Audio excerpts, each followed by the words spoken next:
আমাদের দেশের অবস্থা কঠিন এবং বিশ্বও কঠিন। একটা মানে অস্বাভাবিক একটা বিশ্বে আমরা বাস করছি, যেটা আপনারা জানেন।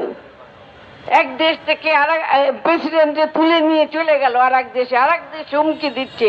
কি একটা অস্বস্তিকর অস্বাভাবিক একটা পৃথিবীতে আমরা বাস করছি।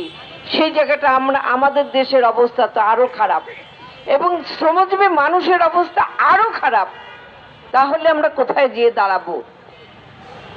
1857 সালে যে দাবি নিয়ে শ্রমিকরা নাচে নেমেছিল, তাও সেটা পুঁজিবাদী দেশ আমেরিকার মতো জায়গায়, সেই একই দাবি নিয়ে আমরা এখনো মাঠে আছি, আন্দোলন করছি, সংগ্রাম করছি, জীবন দিচ্ছি। তাহলে আমরা কোথায় গিয়ে দাঁড়াচ্ছি? আমাদের বিল্ডিং, সুন্দর সুন্দর বিল্ডিং তৈরি করছি, কিন্তু কে যেন বললেন আমাদের মাপ ছাদ নেই। এইটা হলো শ্রমজীবী মানুষের অবস্থা।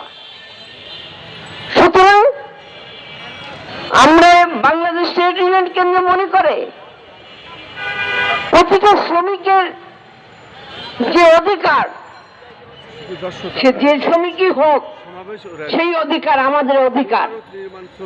এইমাত্র আমি শ্রমিক কর্মচারী ঐক্য পরিষদের কনভেনশন থেকে আসলাম, এখনো চলছে, এবং সেই কনভেনশনে যে দাবি আছে তার মধ্যে নির্মাণ শ্রমিকদের দাবিও অন্তর্ভুক্ত।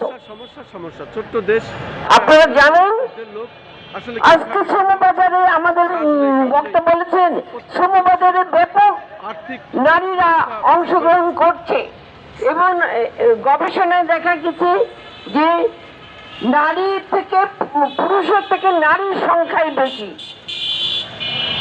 সেই নারী শ্রমিকের অবস্থা কোথায়?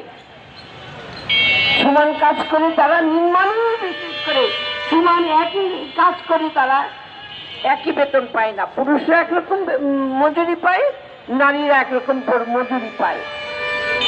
তাদের বাচ্চাদের রাখার কোনো ব্যবস্থা নাই, তাদের বাথরুমের কোনো ব্যবস্থা নাই। তারা তো এই সমাজেরই মানুষ, শ্রমজীবী মানুষেরই একটা অংশ। সুতরাং আমাদেরকে নারী পুরুষ উভয়কে নিয়েই আন্দোলন করতে হবে।